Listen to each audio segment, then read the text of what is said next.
Good day everyone. Imagine waking up every morning with the same paycheck, yet realizing that your hard-earned money buy less and less.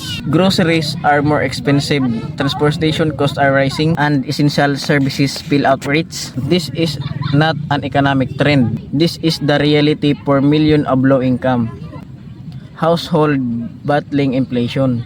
Today, we dive into the rising affecting the bottom 30% income household, particularly in Eastern Visayas. The most vulnerable communities are struggling to keep up with soaring prices, and while some regions have seen a decline in inflation, others continue to suffer to economic distress.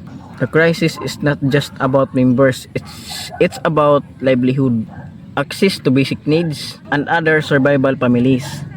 Our focus today is on the rising cost of living in Eastern Visayas and other effective regions where inflation has reached alarming level. While some commodity groups have seen price reduction, essentials like food, housing, and personal care continue to rise, forcing low-income families further into financial hardship.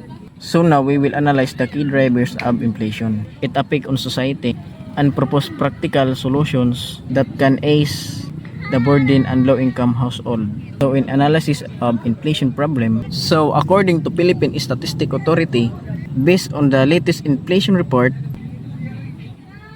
Eastern Visayas recorded an inflation rate of 0.6% in January 2025, a decline from 1.5% in December 2024. This may seem like good news, but in reality, the drop largely due to a decline in restaurant and accommodation service, transport, and household equipment cost.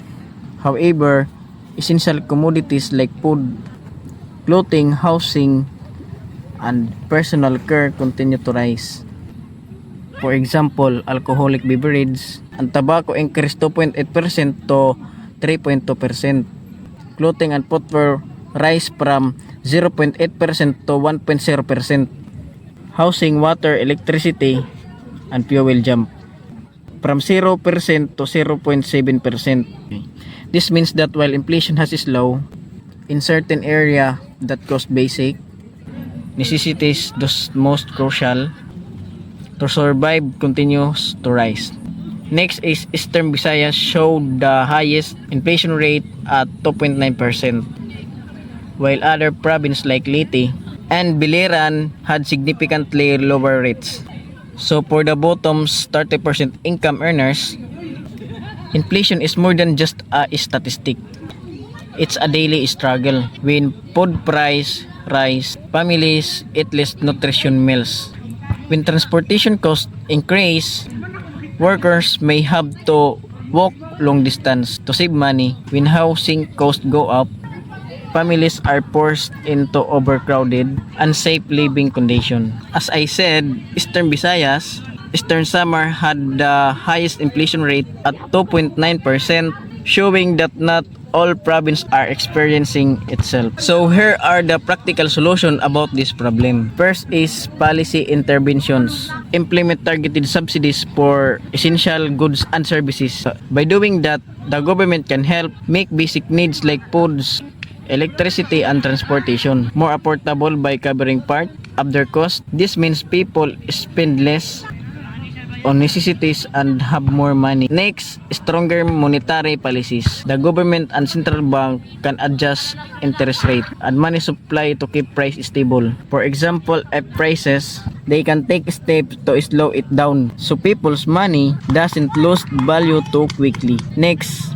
business strategies. Promoting local supply chains, business can get their materials and product from nearby source instead of faraway place. This reduces transportation costs and keeps product prices lower. Next is entrepreneurial opportunities. Affordable consumer product and services.